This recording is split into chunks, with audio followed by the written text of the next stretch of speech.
Selamat datang di channel Usia Novel 2 MP3.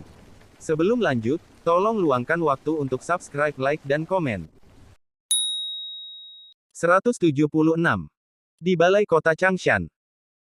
Ayah, kamu dapat yakin bahwa keluarga Zhang Jia memiliki kemampuan untuk melengkapi senjata dan baju besi untuk para tentara, dan Zhang Jia sudah memiliki teknologi produksi massal. Tetapi senjata baja memiliki karakteristiknya sendiri, dan ayah yang saleh perlu memahaminya terlebih dahulu. Kamu berkata, ayah, baja sangat keras, dan hanya kultivator di tahap Yuanying yang mampu mengukir formasi di atasnya. Oleh karena itu, kami dapat memberikan setiap prajurit dengan baju besi dan senjata yang terbuat dari baja, tetapi kami tidak memiliki cara untuk mengukir formasi di atasnya. Karena itu, baju besi dan senjata yang dapat kami sediakan, tidak disertai dengan kekuatan magis apapun. Dengan kata lain, kami hanya dapat menyediakan peralatan murni. Wu Fanghai tiba-tiba membeku, tanpa kekuatan magis. Bisakah itu masih digunakan? Zhang Hao dengan lembut mendorong pelat baja dan pisau di atas meja ke depan Wu Fanghai. Ayah, Anda bisa bereksperimen. Wu Fanghai memikirkannya, mengeluarkan pedang di pinggangnya, dan memotongnya ke pelat baja. Dentang. Bunga api bersinar, dan dalam keterkejutan, pelat baja tertanam di atas meja, dan ada beberapa jejak di permukaan, tetapi pedang panjang di tangan Wu Fanghai sudah melengkung. Ini. Wu Fanghai terkejut ketika dia melihat pedang panjang yang jelas-jelas tenggelam. Ayah, ini adalah baja. Kemudian, Zhang Hao mengambil pisau di atas meja dan menusuknya ke pelat baja. Setelah hanya mendengar suara keras, pisau menembus pelat baja secara langsung. Zhang Hao dengan lembut berkata, pelat baja ini adalah baja biasa, dan pisau ini adalah baja bermutu tinggi setelah dilipat dan ditempa. Wu Fanghai mencabut pisaunya dengan keras, memikirkannya, dan memotong giginya di pedangnya, tetapi ketika dia mendengar suara teredam, ada suara kayu yang tertahan dipotong oleh pisau, dan pedang panjang itu dipotong secara langsung. Tapi Wu Fanghai tidak berhenti, dia tiba-tiba mengilhami sedikit pertahanan pada pedang yang patah, dan lapisan sinar muncul di permukaan pedang yang patah. Ketika pisau jatuh lagi, itu terhalang oleh formasi. Wu Fanghai memandang Zhang Hao dan menggelengkan kepalanya sedikit. Xiao Hao, jika kita hanya berbicara tentang materi, baja memang sangat bagus dan sangat-sangat bagus. Namun, jika tidak memiliki ukiran formasi, maka itu hanya untuk terlihat keren. Zhang Hao mengerutkan kening, apakah dia menerima begitu saja? Dunia praktik, dunia praktik. Tunggu, ayah, kita bisa membuatnya di permukaan baja. Aku punya cara, tapi kita perlu beberapa master formasi untuk membimbing. Membimbing apa? Ayah, apakah Anda pernah mendengar tentang porselen yang dipoles? Oh, begitu, pikiranmu, mungkin kamu bisa mencobanya. Aku punya Master of Formation di sini. Wu Fanghai menoleh dan berkata kepada penjaga di samping, datang dan panggil Cheng Tao. Setelah waktu minum teh, seorang pria paruh baya dengan sosok mantap dan biasa datang. Dia datang ke Wu Fanghai dan menyapa dengan lembut. Das Hua. Ayo, Cheng Tao, ayolah. Xiao Hao, izinkan saya memperkenalkan kepada Anda, ini adalah Cheng Tao dan Yuan Ying pada hari-hari awal. Dia telah berada di tangan pamannya selama ratusan tahun. Dia adalah master formasi terbaik di sekitar ayahnya. Dan Cheng Tao paling akrab dengan beberapa metode formasi yang digunakan di medan perang. Cerita bersambung di bawah ini. Mungkin Tao bukan ahli formasi, tapi dia adalah master formasi yang paling tahu medan perang di negara Qixia. Menoleh, Wu Fanghai berkata kepada Cheng Tao. Cheng Tao, ini Zhang Hao. Kamu pergi ke Zhang Hao untuk membantu, biarkan Zhang Hao memperkenalkanmu padamu. Zhang Hao terlihat, tetapi Cheng Tao memiliki wajah yang tegas, mata yang cerah dan tajam. Melihat diri sendiri penuh dengan pengawasan dan keraguan. Zhang Hao saling berhadapan dan langsung berbicara tentang masalah tadi. Cheng Tao pertama-tama melihat pisau dan pelat baja di atas meja, mengerutkan kening dan berpikir sejenak. Tuan Zhang, saya adalah orang yang berbicara jujur, dan saya tidak suka buang-buang waktu. Metode yang Anda katakan, saya khawatir itu tidak akan berhasil. Karena sejauh yang saya tahu, gagasan seperti itu dicoba oleh keluarga kerajaan, tetapi itu tidak berhasil.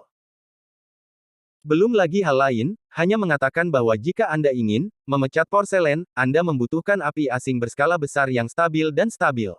Ini sulit dicapai. Zhang Hao tersenyum. Lalu Tuan Cheng, bisakah saya membantu Anda tetap di militer sekarang, dapatkah ini membantu situasi saat ini di negara ini? Tidak. Jadi, bagaimana kalau pergi bersamaku dan mencobanya? Haha, menarik dan menarik. Aku sedang memikirkan barusan, metode apa yang akan kamu gunakan untuk membujukku. Yah, aku akan pergi dengan kamu. Namun, berdasarkan situasi saat ini, pelatih dapat pergi kapan saja. Dan aku pasti akan berada di sisiku. Dengan kata lain, saya mungkin tidak menghabiskan banyak waktu di sini. Dimengerti. Zhang Hao pertama-tama berterima kasih pada Tuan Xie. Zhang Hao mengatakan itu, dan bangkit untuk berterima kasih kepada Xie. Cheng Tao duduk dengan murah hati, sebagai pemimpin formasi yang luar biasa pada masa bayi, ia memiliki harga dirinya sendiri. Wu Fanghai tersenyum tipis pada pemandangan di depannya. Sejujurnya, pada awalnya, dia menerima Zhang Hao sebagai putra lurusnya, dan beberapa dari mereka dipaksa untuk membantu atau bahkan marah, tetapi pada saat ini, dia mengagumi Zhang Hao. Remaja ini benar-benar luar biasa. Pekerjaan Cheng Tao sangat cepat dan dia akan segera pergi. Tunggu, aku punya pertanyaan lain. Ayah, aku selalu punya pertanyaan, mengapa aku melihatmu, dan banyak personil militer jarang menggunakan pedang terbang, Del? Apakah kamu lebih suka menggunakan instrumen tingkat atas? Apakah itu sang putri, Hu Yinglan, penjaga di samping sang putri, dan bahkan banyak penjaga istana, bahkan ayah yang saleh, dan penjaga di sekitar mereka, semua menggunakan instrumen sihir tingkat atas? Ini, haha, ini benar-benar pertanyaan yang bagus, tetapi tidak jelas dalam 3 kata. Jadi, kamu dan Cheng Tao akan berbicara sambil berjalan. Baiklah, Wu Fanghai berkata begitu, Zhang Hao hanya bisa mengucapkan selamat tinggal dan pergi bersama Tao Tao. Sepanjang jalan, Cheng Tao mulai menjelaskan. Tuan Zhang, mengenai penggunaan instrumen sihir di medan perang, alasannya lebih rumit. Pertama, senjata ajaib terhubung dengan nafas praktisi, jika senjata ajaib rusak, pasti akan mempengaruhi praktisi. Apakah kamu tahu ini? Zhang Hao mengangguk. Kalau begitu kamu berpikir, situasi pertempuran begitu sengit di medan perang, jika senjata sihir itu pecah, maka para praktisi tidak akan kehilangan kekuatan tempur mereka. Setelah perang, pedang patah dan tanah penuh, sehingga senjata sihir ini tidak dapat digunakan. Cerita bersambung di bawah ini. Zhang Hao tiba-tiba. Jika kamu tidak menggunakan senjata sihir, kamu hanya bisa memilih alat sulap dan alat sulap tingkat atas. Selain itu, senjata ajaib itu mudah dibuat, dan kekuatan roh dapat diberikan secara ekstrim, tidak perlu menggunakan bintang emas yang berharga. Oleh karena itu, dibandingkan dengan senjata sihir tingkat atas memiliki peningkatan kekuatan dan biaya lebih rendah. Ini bisa digunakan dalam skala besar. Juga, setelah pertempuran, adalah normal bagi master untuk merusak 3 atau 5 pedang. Pedang pada pelatih umumnya tidak kurang dari 10 pegangan. Juga, kamu juga telah melihat pertempuran antara instruktur. Pertempuran antara para master kebanyakan terjadi dari jarak dekat, yang disebut jarak dekat.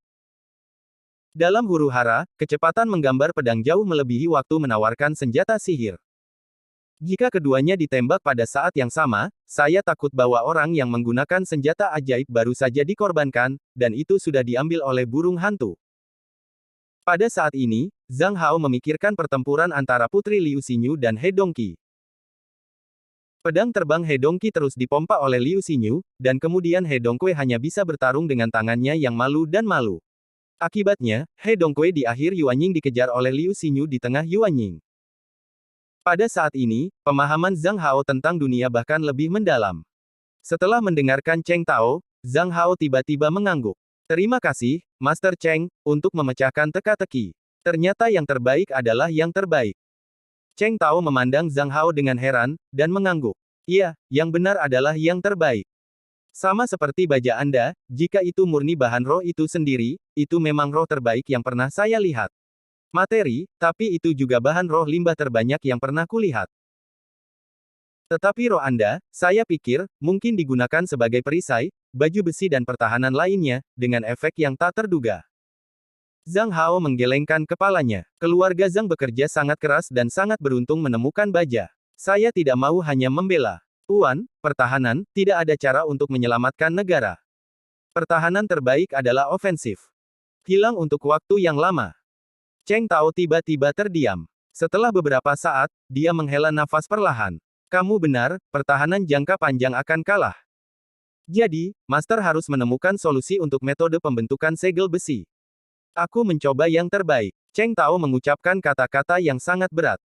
Zhang Hao tersenyum tipis, menunjuk ke kejauhan. Aku akan segera ke keluarga Zhang. Adik laki-laki. Teriakan nyaring datang, dan Zhang Han terbang ke arahnya. Adik laki-laki, menemukan pembuluh darah batu naga di Kota Wang. Ayah meminta saya untuk datang kepada Anda. 177. Suasana ibu kota Kekaisaran Qixia dan aula istana sangat aneh. Kepala beberapa perusahaan bisnis besar dari tanah Changlan dan kerajaan Taihua diundang ke sini. Ini termasuk Wang Ruiyang, perwakilan Ling Wei. Kaisar negara Qixia ingin mengirim utusan ke negara Lancang dan Taihua, dan ingin bersatu dengan kedua negara.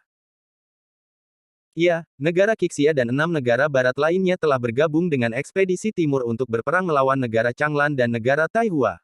Tetapi pada saat ini, negara Qixia ingin bersatu dengan kedua negara. Cerita bersambung di bawah ini. Dalam politik, tidak pernah ada teman abadi, hanya kepentingan abadi, dan bagi Kaisar Qixia, kepentingan nasional di atas segalanya. Tapi sekarang masalahnya adalah, jika Anda ingin pergi ke tanah turbulensi dan berbicara dengan negara Taihua, Anda perlu kelas berat. Jadi, siapa yang lebih cocok? Bahkan, semua orang mengerti bahwa yang disebut kelas berat, pilihan pertama adalah Sang Pangeran. Tapi sekarang situasinya sangat kacau, jika Anda ingin pergi ke timur, Anda harus melewati negara Danyang atau negara Jinyang. Pada saat ini, situasi di beberapa negara sekitarnya secara bertahap datang. Yang pertama adalah Kerajaan Zhoushan, Kerajaan Zhongshan, dan Kerajaan Danyang, semua bala bantuan yang mendukung Kerajaan Jinyang ditahan di wilayah Kerajaan Jinyang. Senjata, habis dan sulit untuk melindungi diri mereka sendiri. Hanya Kaisar Besar Kerajaan Qixia yang mengambil inisiatif dan menarik legiun, dan mempertahankan vitalitas, dengan kata lain, kekuatan militer Kerajaan Qixia sekarang melebihi Zhoushan, Zhongshan dan Danyang. Suatu hari, negara Qixia berada di bawah 6 negara barat. Krisis terbukti. Kedua, negara Jinyang benar-benar memiliki sekutu, yaitu negara Yanyun di utara. Kedua negara ini adalah dua negara paling kuat dari 6 negara barat. Namun, negara Danyang di selatan Jinyang dan negara di tenggara Qixia dalam perselisihan sipil, negaranya telah disusupi oleh negara Jinyang, dan gangguan internal Danyang dalam perselisihan sipil, dan pertahanannya di timur adalah anti-bocor, menutup negara itu sepenuhnya. Dengan kata lain, jalan menuju negara Danyang tidak lagi layak. Karena itu, misi negara Qixia dan perusahaan bisnis dari timur ingin kembali ke negara Lancang atau Taihua, mereka hanya bisa pergi ke negara Jinyang. Dan dengan cara ini, tidak aman. Karena itu, Sang Pangeran tidak bisa mengambil risiko. Putra mahkota adalah fondasi penting sebuah negara. Jika putra mahkota mengalami kecelakaan, Kongres Qixia sangat pasif. Setelah diskusi panjang, Kaisar akhirnya membuat keputusan, untuk mengirim pangeran keduanya Liu Hong ke timur. Rombongan, Guan Zhengqing untuk Zhongshu. Pangeran kedua menambahkan dekrit Tiongkok, bobotnya masih di atas pangeran. Akhirnya ditentukan, beberapa perusahaan komersial besar di timur juga telah melakukan tugas-tugas penting negara pada saat yang kritis ini. Wang Ruiyang bahkan mengatakan dengan kata-katanya sendiri, negara ini makmur dan saya tidak bertanggung jawab untuk menanggungnya. Bahkan untuk negara saya pasti akan membawa yang mulia ke timur. Kaisar berteriak, oke, Anda dapat mengganti barang dagangan karavan dengan sumber daya yang mudah dibawa, dan Anda bisa pergi. 3 hari kemudian, negara Qixia sekali lagi akan menaklukkan tentara. Tujuan ekspedisi ini adalah Kerajaan Jinyang. Kata-kata, Kerajaan Jinyang, hampir diperas dari gigi Kaisar, dan es yang suram seperti es. Kemudian, mata Kaisar berkilat-kilat, aku akan memimpin dengan tangan. Aku akan memimpin dalam kesulitan negara, dan aku akan menjaga negara sendirian. Keputusan di Chaotang tidak mempengaruhi Kabupaten Ninghe untuk saat ini, dan tentu saja tidak mempengaruhi keluarga Zhang. Zhang Hao sedang mempersiapkan untuk memperkenalkan keluarganya kepada Cheng Tao, tetapi terganggu oleh kata-kata Zhang Han. Batu darah naga, ada apa? Cheng Tao mendengarkan, sedikit terpana. Sebagai ahli pemurnian dan formasi, meskipun Cheng Tao tidak mungkin mendengar semua biji, dia yang akan mampu membentuk urat biji, tentu tidak akan langka. Mengapa dia tidak pernah mendengarnya? Cerita bersambung di bawah ini. Zhang Hao tersenyum. Tuan, ini hanya semacam biji biasa, tetapi baru-baru ini telah ditemukan bahwa biji jenis ini memiliki beberapa kegunaan lain, dan karena berwarna merah dan jernih, itu disebut batu darah naga. Cheng Tao, oh, dia bisa melihat bahwa Zhang Hao tidak mengatakan apa-apa, tetapi dia tidak bertanya. Zhang Hao mengatur agar Cheng Tao tetap di tempat pertama, dan lokasinya sangat bagus. Dia tinggal di sebelah Zhang Zhengde, dan kemudian meminta Huang Mingxian untuk datang dan berdiskusi dengan Cheng Tao pertanyaan tentang meningkatkan pembentukan baja. Melihat bahwa Zhang Hao telah meminta dirinya untuk berdiskusi dengan lega, yang terlalu pemarah, Cheng Tao tiba-tiba menjadi marah. Tetapi Huang Mingxian tidak sombong. Senior, selama penelitian besi dan baja, saya secara pribadi berpartisipasi dalam komando. Bahkan, saya bertanggung jawab untuk bimbingan teknologi produksi baja Zangjia, besi hitam, dan bahkan nafta. Ah, Cheng Tao agak linglung untuk sementara waktu. Memutar kepalanya untuk melihat Zhang Hao, dia melihat Zhang Hao mengangguk perlahan dan berkata, Senior, Huang Mingxian adalah salah satu direktur teknis umum keluarga Zhang sekarang. Saya juga meminta master untuk membawakan saya banyak. Huang Mingxian, cepat berterima kasih pada Guru Xie. Huang Mingxian segera membungkukkan salamnya dengan sikap tulus. Zhang Hao tidak memberi Cheng Tao waktu untuk menjawab, Tuan Cheng, Huang Mingxian akan menyerahkannya kepadamu. Aku akan pergi dan melihat vena batu darah naga terlebih dahulu. Setelah semua, Zhang Hao dengan cepat keluar dari kamar dan pergi bersama Zhang Han. Cheng Tao masih linglung, dan Zhang Zhengde di sebelahnya datang untuk mengunjungi dan mengucapkan sekeranjang terima kasih. Faktanya, Zhang Hao dan Zhang Zhengde melindungi Huang Mingxian. Huang Mingxian kurang dari periode yayasan, tetapi dia menguasai banyak rahasia keluarga Zhang dan harus berhati-hati. Omong-omong, dia juga mendukung Huang Mingxian sehingga Huang Mingxian dapat belajar dari Cheng Tao pesan sesuatu. Tao berangsur-angsur bereaksi, sepasang rubah besar dan kecil ini. Namun, Zhang Hao berlari dengan liar bersama Zhang Han, dia terbang ke kota Dakuo dengan bantuan mantra. Kota Dakuo terletak di sebelah timur kota Changshan. Sepanjang jalan, Zhang Han memberitahu Zhang Hao situasinya. Ini juga kebetulan, ketika Zhang Jia memperbaiki jalan dari Zangjia ke Chaotic Mountain, salah satu dari mereka menemukan batu merah secara tidak sengaja. Pada saat itu, tidak ada yang peduli tentang itu. Hingga hari ini, Zhang Han mencari batu darah naga dan meminta informasi kepada pengrajin dan pekerja migran. Zhang Han segera bergegas ke investigasi. Setelah pemeriksaan, Zhang Han terkejut menemukan bahwa ada vena mineral di sini. Sekitar pukul 16 sore, Zhang Hao akhirnya tiba dan melihat urat nadi ini. Pada saat ini, para pekerja migran mengelupas batu-batu di permukaan, memperlihatkan batu merah berapi di bawah ini. Batu merah berapi ini memiliki kilau kristal samar-samar. Pada saat ini, para pekerja migran telah menemukan hampir 100 meter dari formasi batu, dan batu darah naga yang terpapar di bawah ini sangat spektakuler. Zhang Hao melangkah maju dengan gembira. Menurut Zhou Suiyao, ledakan sebelumnya benar-benar ledakan ketika batu darah naga dimurnikan. Dengan kata lain, hanya satu jenis batu darah naga yang dapat menghasilkan bahan peledak yang kuat, meskipun proses spesifik pemurnian Zhou Suiyao belum diketahui. Cerita bersambung di bawah ini. Sepotong batu kuning bersahaja dicampur dengan kristal putih dan rusak bergulir ke kaki Zhang Hao. Zhang Hao mengambilnya dengan rasa ingin tahu untuk menontonnya, matanya tiba-tiba tertegun, dan bertanya kepada pekerja migran di sebelahnya. Siapa yang punya air padanya? 178. Aku punya. Seorang pekerja migran menghadiahkan tabung bambu. Zhang Hao mengambil tabung bambu dan mengeluarkan beberapa partikel kristal dari batu dan memasukkannya ke dalam tabung bambu. Ketika dia melihat permukaan air, lapisan es tipis dengan cepat muncul dan tabung bambu mulai mendingin. Saltstone, kata pekerja migran yang baru saja membagikan tabung bambu, penasaran dan terkejut. Apakah kamu tahu? Tanya Zhang Hao, juga ingin tahu tentang pekerja migran ini. Aku tahu, ada banyak hal. Langzong di pedesaan sering menggunakan obat ini. Aku tidak berharap ada begitu banyak di sini. Zhang Han berkata, adik laki-laki, orang ini adalah orang yang melaporkan penemuan pembuluh darah naga, yang disebut ikan naga putih.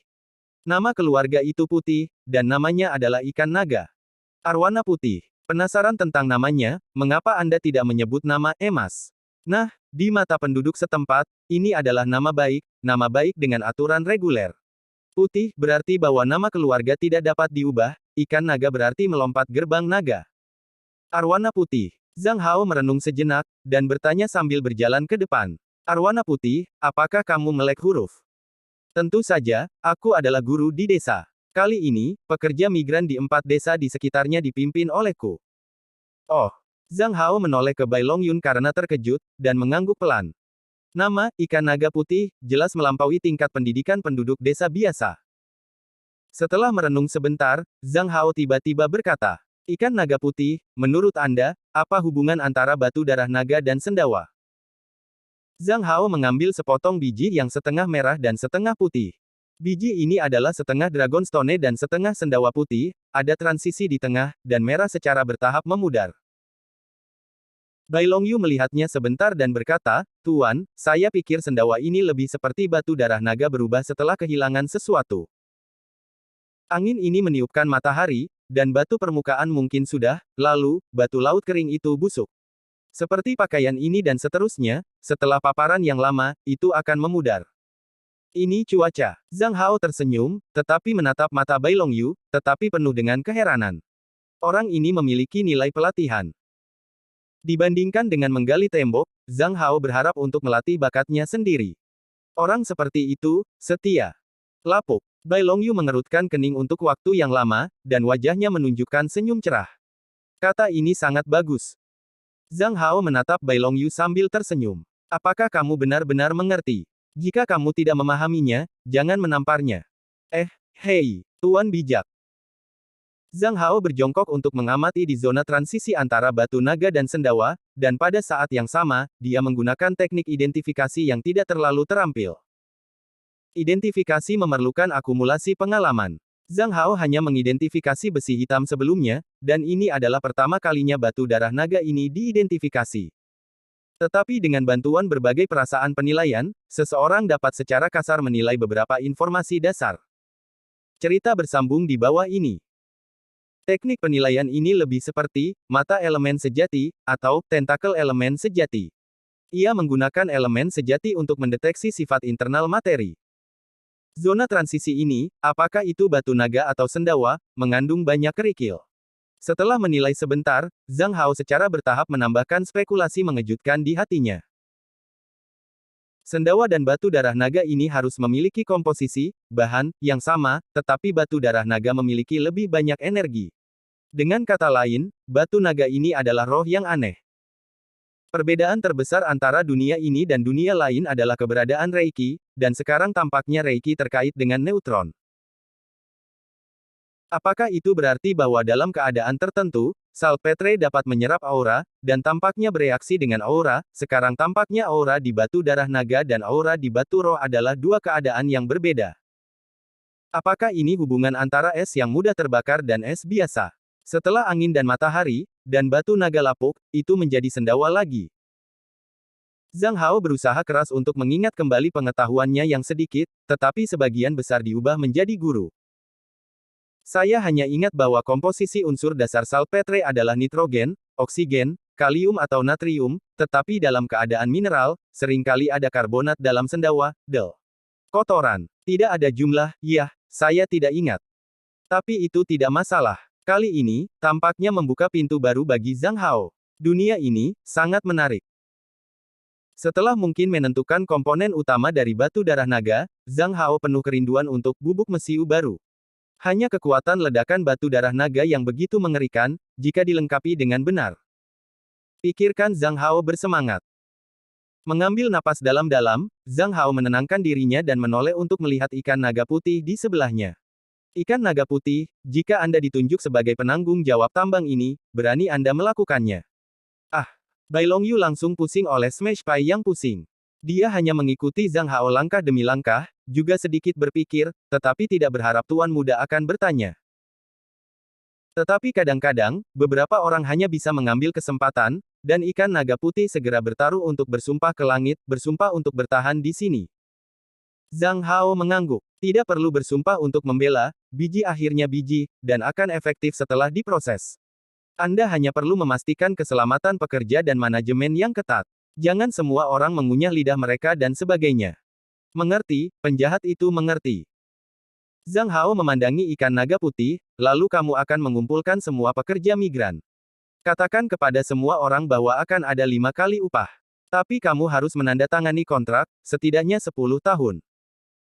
Dan pada akhir setiap tahun, penghargaan akhir tahun yang berbeda akan dikeluarkan sesuai dengan kondisi kerja masing-masing. Penghargaan akhir tahun adalah yang terbesar, dan Anda dapat membayar 12 bulan lebih banyak. 12 bulan lagi, itu 2 tahun. Oke, pertama-tama kamu biarkan orang mencari biji berkualitas terbaik. Katakan pada semua orang bahwa aku akan memilih yang terbaik 50 kg yang berkualitas. Yang saya pilih akan dihargai per pon biji, sepotong batu roh yang lebih rendah. Ah, Bai Longyu membuka mulutnya dengan terkejut. Sepotong batu roh sudah merupakan sejumlah besar uang untuk orang biasa. Suatu hari, batu roh dapat ditukar dengan 1000 koin besi hitam, dan baru-baru ini, batu roh dapat ditukar dengan 2000 hingga 2500 koin besi hitam. Cerita bersambung di bawah ini. Di bawah penghargaan, efisiensi. Tetapi suatu saat, lebih dari 500 pekerja migran berkumpul di depan Zhang Hao. Matahari yang terbenam telah berubah sedikit merah, dan memberi setiap pekerja migran lapisan harapan dan kegembiraan. Batu naga di tangan mereka menyilaukan. Batu darah naga yang dipilih dengan hati-hati ini semuanya murni dan memiliki keadaan kristal kolom kristal. Zhang Hao menoleh untuk melihat arwana putih memegang biji yang sama, dan menggelengkan kepalanya sedikit. Arwana putih, kamu datang. Tuan, Bai Longyu memegang biji dan berlari kentut. Bai Yu, sekarang beri kamu pilihan. Apakah kamu memilih biji atau diaken di sini? Ah, arwana putih terkejut. Hari ini otaknya sedikit kelebihan. Zhang Hao menatap Bai Longyu dan berhenti berbicara. Bai Longyu layak menjadi guru, dan segera bereaksi, ia menjatuhkan biji ke tanah. Tuan, saya mengerti. Hampir sama, bersiaplah untuk menimbang dan mencatat. Zhang Hao pertama kali berjalan berkeliling, melihat biji lebih dari 500 orang, dan kemudian mulai menyaring satu per satu.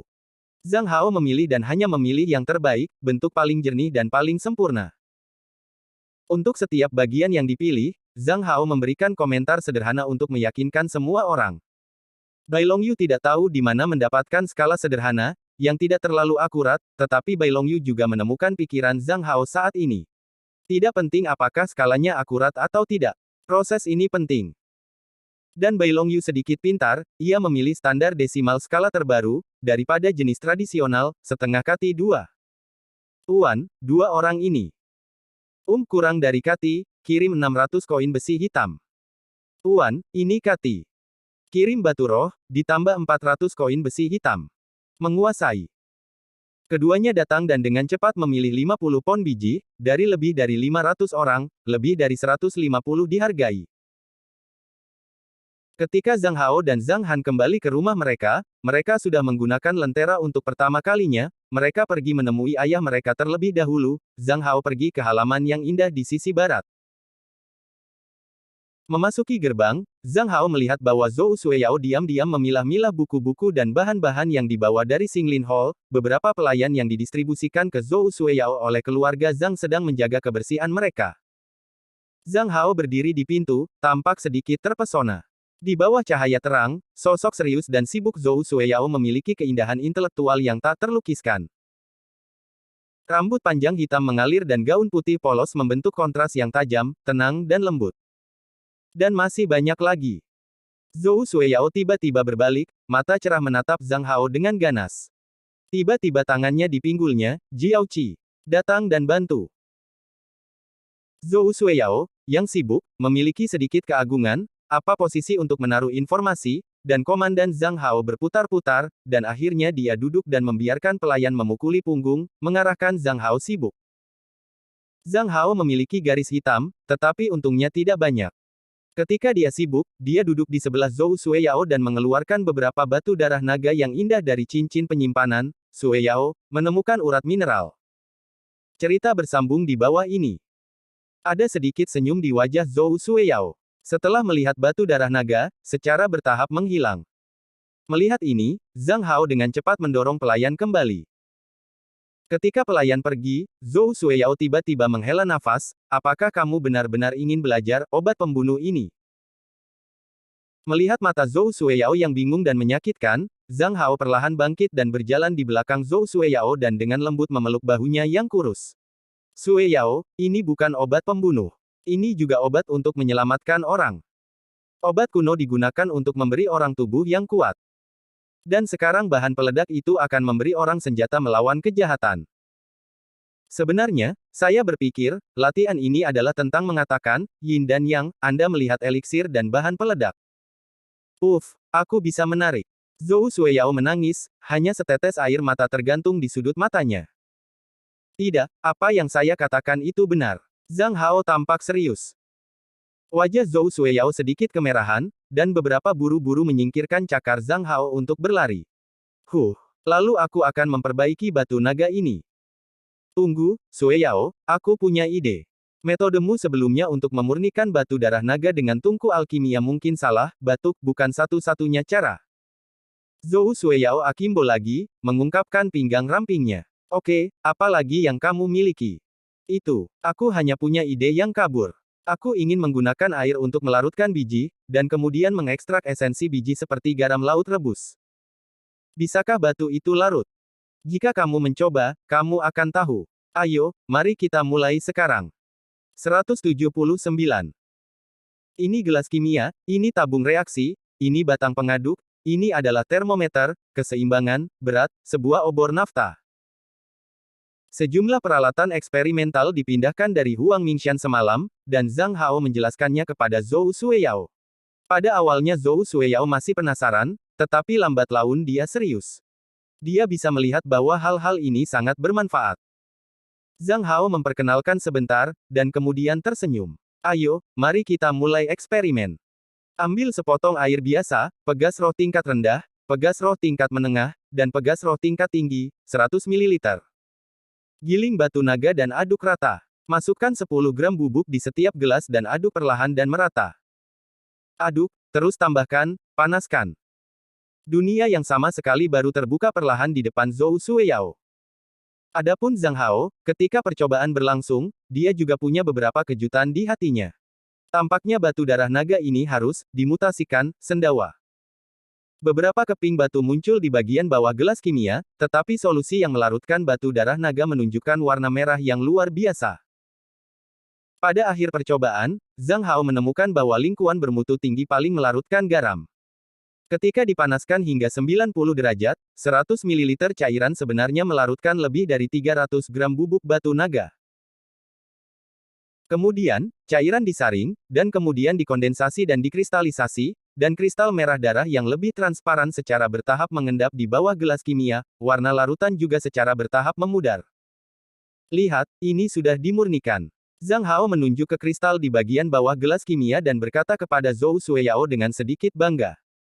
Aku akan mencoba. Zhou Xueyao mengambil alat dengan bersemangat dan mulai sibuk. Cerita bersambung di bawah ini. Zhang Hao sedang duduk di sebelahnya, menatap Zhou Xueyao, yang sangat sibuk, waktu berlalu sedikit, dan itu adalah malam yang tidak disadari.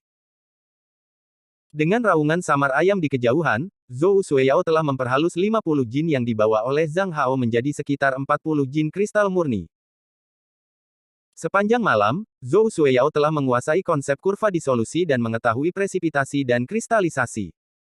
Dibandingkan dengan metode alkimia tradisional, metode kimia baru ini unik dan memiliki beberapa keunggulan sejak awal. Sederhana, transparan, dan lebih mudah. Dengan bubuk batu darah naga murni, Zhang Hao bergegas keluar dari halaman kecil dengan penuh semangat, bersiap untuk menemukan arang dan belerang. Tidak ingin keluar begitu saja, saya melihat seorang kapten penjaga di samping ayahnya memandang dirinya dengan mata aneh. Wei Qiang, ada apa? Tuanmu menyuruhmu pergi ke pangkalan peleburan dan mengatakan apa yang berhasil. Oh, baiklah. Zhang Hao pergi setelah dia selesai. Di belakangnya, Wei Qiang meremas alisnya di bawah lawan-lawannya. Tuan muda menghabiskan malam di sini, semalam. Aku juga menyalakan lampu sepanjang malam. Para penjaga mulai berkomentar dengan panas. Ketika Zhang Hao dengan cepat datang ke pangkalan peleburan, dia melihat bahwa ayahnya dan Cheng Tao sedang berbicara dan tertawa, dan Huang Mingshan dan yang lainnya saling mendengarkan. Xiao Hao, datang ke sini. Zhang Shengde sangat gembira. Terima kasih, Tuan Cheng, saya menemukan solusi dalam semalam. Sangat cepat. Zhang Hao sedikit terkejut, tapi dia masih mengucapkan terima kasih lebih dulu, dan kemudian menatap ayahnya, Cheng Tao, Huang Mingshan dan yang lainnya dengan mata ragu. Siapa yang akan menjelaskannya? Masih Huang Mingshan giling, bawa Zhang Hao untuk segera memeriksanya. Solusi asli, terlalu sederhana. Menurut makna tersembunyi dalam wacana Huang Ming. Sebenarnya, metode ini sama sekali tidak ditemukan oleh Cheng Tao, tetapi diusulkan oleh Huang Mingshan dan yang lainnya. Metode ini juga digunakan oleh keluarga Zhang ketika memproduksi panah baru, yaitu pelapisan cair. Ini untuk mencelupkan panah ke dalam air besi hitam yang meleleh. Tapi sekarang itu hanya mandi embrio baja yang baru dipadatkan dalam air besi hitam biasa, ditutupi dengan lapisan umum besi hitam. Dengan cara ini, Anda dapat menyegel metode pembentukan pada lapisan besi hitam biasa. Ini sama dengan menambahkan cangkang lunak ke baja keras. Adapun metode yang mirip dengan penembakan porselen yang diusulkan oleh Zhang Hao pada awalnya tidak berhasil. Nyala api bukan apa-apa. Zhang Jia memiliki minyak, tetapi setelah dikalsinasi lagi, itu akan menghancurkan kinerja baja, dan pemanasan suhu tinggi akan menyebabkan pelunakan dan deformasi kondensasi. Zhang Hao mendengarkan dan bertanya Huang Mingshan dengan suara rendah. Lalu Cheng Tao tidak berkontribusi banyak. Tidak, ada beberapa. Ketebalan lapisan, bahkan ketebalan, berat, format baju besi senjata, semuanya ditentukan atau dimodifikasi oleh Master Cheng. Juga, Master menyediakan beberapa yang sederhana namun kuat formasi. Ini termasuk formasi yang sangat praktis seperti menghancurkan baju besi, pertahanan, dan penguatan. Zhang Hao mengangguk dan melihat baju besi baja dan pedang baja yang baru dirilis. Armor senjata yang dimodifikasi oleh Cheng Tao, dengan pesona ekstra yang tak terlukiskan, tampaknya telah mengambil kesempatan membunuh. Cerita bersambung di bawah ini. Zhang Hao tiba-tiba merasa bahwa desain Huang Mingshan dan yang lainnya di masa lalu adalah desain industri yang paling kaku, dan desain Cheng Tao takut bahwa dia sudah membawa seni kecil. Namun, seni juga merupakan teknologi. Kita tahu bahwa ada kata yang disebut seni pembunuhan. Cheng Tao baru saja memasukkan seni pembunuhan ini ke dalam perlengkapan senjata. Siku baju besi memiliki paku dan penjaga lengan telah menambahkan tulang rusuk ini meningkatkan perlindungan sambil memastikan bobot yang cukup rendah. Punggungan-punggungan baru saja melewati depresi tulang rusuk dingin, tulang rusuk ini juga memastikan keamanan punggung bukit dan meningkatkan kehidupan baju besi senjata. Desain pinggang muncul di tubuh pedang. Desain pinggang ini membuat pedang lebih dingin. Pisau panjang lebih ramping, meningkatkan ketebalan bagian belakang pisau, memperdalam alur darah, sementara sangat mengurangi berat pisau, dan meningkatkan mematikan pisau. Secara khusus, lapisan besi hitam lunak melekat pada permukaan, yang dapat sangat menyerap kekuatan tumbukan dan meningkatkan kekuatan pedang. Lapisan besi hitam yang tertutup juga bisa diukir. Ini dapat digambarkan sebagai manfaat ganda. Zhang Hao mengangguk puas, mendorong Huang Mingshan beberapa kata, mengucapkan terima kasih sekali lagi kepada Cheng Tao, dan berkata kepada ayahnya, dia mengambil arang, belerang, dan beberapa bubuk sendawa biasa yang sebelumnya telah diekstraksi dan pergi. Arang, Zhang Hao memilih 3 jenis arang, arang bambu, dan kokas peleburan minyak bumi. Untuk saat ini, hanya ada 1 jenis belerang, hanya belerang biasa. Untuk saat ini, Zhang Hao belum menemukan belerang dari atribut spiritual. Ketika kembali ke halaman kecil Zhou Shueyao sedang sarapan, ekstra disiapkan di sebelahnya. Melihat Zhang Hao kembali, dia segera menundukkan kepalanya dan tampak malu. Apa yang salah dengan ini? Itu murah hati sebelumnya, mengapa sekarang ini keindahan yang memalukan? Melihat senyum para pelayan di sebelahnya, Zhang Hao agak bingung, tapi dia tidak melangkah terlalu jauh. Setelah makan sarapan dengan tergesa-gesa, Zhou Shueyao mengambil bahan yang dibawa oleh Zhang Hao dan mulai mencampur proporsi bubuk mesiu yang berbeda. Zhang Hao samar-samar ingat bahwa formula bubuk mesiu hitam biasa adalah 7.5. 1.5, 1, sebelum menggunakan eksperimen salpeter biasa, rasio ini memang yang paling kuat. Tetapi tidak tahu apa yang akan terjadi dengan batu darah naga. Hanya saja pembukaan Zhang Haoyi adalah rasio ini, yang membuat Zhou Shueyao sangat ragu. Kami telah melakukan banyak penelitian sebelumnya. Hanya saja kekuatan bubuk mesiu hitam benar-benar terbatas, jadi kami tidak mengeluarkannya. Oh. Zhou Shueyao memandang Zhang Hao sebentar dengan mata skeptis sebelum dia mulai melengkapi bubuk mesiu baru. 180. Wang Ruiyang menatap tingkat yang menjulang di depan, menghela nafas sedikit di dalam hatinya, dan setelah itu dia datang ke kerajaan Jinyang. Pangeran Liu Hong dari negara Qixia juga melihat level sebelumnya, dengan ekspresi yang agak malu dan agak malu. Siapa yang bisa memikirkan hal-hal pergi ke titik ini? Keadaan negara Qixia baru-baru ini telah menurun tajam. Sedemikian rupa sehingga seorang pangeran yang memberi makan dan unggul harus menjelajah melalui negara Jinyang, yang tiba-tiba berbalik, untuk pergi ke perselisihan yang telah ribuan tahun untuk menemukan kerja sama. Cerita bersambung di bawah ini. Untuk bersembunyi, Liu Hong, sang pangeran, harus mengenakan pakaian orang-orang atas dan bawah dan dicampur dalam tukang. Dan buku Cina berpakaian sederhana di sebelahnya, Guan Zhengqing, sedikit khawatir dan bertanya pada Wang Ruiyang. Bisakah negara Jinyang yang sekarang membiarkan kita lewat? Wang Ruiyang juga memiliki sedikit kegelisahan di matanya, tetapi dia relatif tenang. Seharusnya tidak ada masalah. Meskipun negara-negara berjuang terus-menerus, dalam banyak kasus, mereka tidak akan mempermalukan karavan. Lagi pula, banyak sumber daya yang harus bergantung pada pergantian karavan. Guan Zheng mengangguk pelan, memikirkan pertukaran karavan di berbagai negara, dan merasa lega. Tingkat perlahan membuka pintu kecil, pada saat kritis seperti itu, ia tidak berani membuka pintu. Sekelompok orang berjalan keluar dari tingkat, dan di bawah kepemimpinan Wang Ruiyang, mereka bergerak maju dengan cepat, mereka datang ke tingkat Jinyang dalam beberapa saat. Di sini, ratusan ribu tentara tidak dapat melihat ujungnya seperti air pasang suasana yang megah dan megah tampaknya menghancurkan gunung. Melihat keagungan seperti itu, pangeran kedua tiba-tiba tegang. Wang Ruiyang mengambil napas dalam-dalam dan melangkah maju. Berhenti, Jenderal Biangguan meraung. Wang Ruiyang melangkah maju dan memberikan obat mujarab yang berharga. Jenderal, kami adalah karavan dari timur. Aku tahu kamu, Wang Ruiyang, benar. Harga besi hitam khusus alchemy dapat dijual kepada ratusan roh, belum lagi, dan sudah dipalsukan dan tidak diizinkan untuk dipilih. Aku mengingatnya dengan sangat jelas.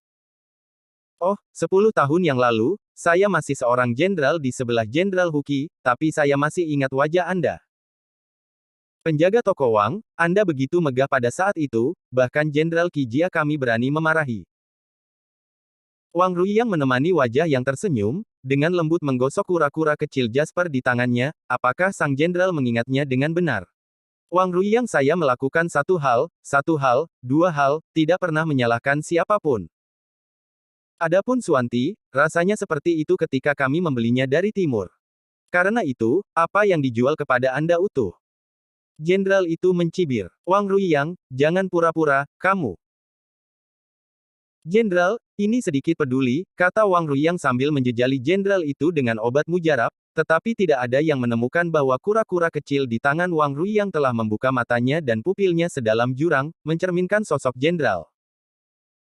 Kemarahan di wajah sang jenderal dengan cepat menghilang, dan setelah menerima obat merah dari Wang Ruiyang, senyum cerah tiba-tiba muncul di wajahnya. Penjaga toko raja masih bekerja seperti ini, oke, Anda bisa memasuki kerajaan Jinyang, saya tidak yakin dengan situasi domestik. Semoga beruntung untuk semuanya. Tapi aturan lama, tarif bea cukai. Di sini, saya sudah menyiapkannya untuk umum. Wang Ruiyang mengeluarkan dua kotak, satu besar dan satu kecil, kotak besar itu tarif, kotak kecil itu adalah hubungan manusia. Meskipun dia diam-diam menggunakan kemampuan 9 kura-kura di tangannya, Wang Ruiyang adalah orang yang bijaksana, dan harus ada sebanyak yang ada. Setelah itu, orang lain bereaksi, dan hanya menganggap diri mereka sebagai penggemar kacau, dan tidak akan memikirkan hal lain, dan lain kali saya melihat Wang Ruiyang, semua orang adalah teman lama. Selain itu, perjalanan ini bukan lagi masalah keuntungan komersial, tetapi untuk membawa pangeran kedua dan Zhong Suling dari kerajaan Qixia ke timur disinilah letak kepentingan terbesar. Jenderal itu sangat terampil memasukkan kotak kecil ke dalam cincin penyimpanannya dan melambaikannya. Wang Ruiyang sangat bersyukur dan bersyukur bahwa dia membawa semua orang untuk bergerak maju dan berhasil melewati pos pemeriksaan. Namun, ketika orang-orang bergerak maju lagi selama sehari dan mencapai kota besar, kota Jiangling, mereka akhirnya mengalami masalah. Dong Xikui, tuan rumah kota Jiangling, sebenarnya diblokir di pintu gerbang, para tentara di kedua sisi adalah pembunuh. Jauh, Wang Ruiyang terkikik. Seperti yang diharapkan, Dong Xikui memimpin ketika dia berada dekat dan sebelum Wang Ruiyang melangkah maju untuk mengatakan, Bendahara Raja telah bertemu lagi. Saya mendengar bahwa ada pangeran dari kerajaan Qixia dan Zhong Suling di tim Anda. Bagaimana mungkin? Ekspresi Wang Ruiyang santai. Yah, kupikir itu tidak mungkin. Dong Xikui melirik tim ribuan orang, tetapi dia tidak menunggu Wang Ruiyang bernafas, lalu melambaikan tangannya. Kemarilah, sebarkan semua orang, dan selidiki satu per satu.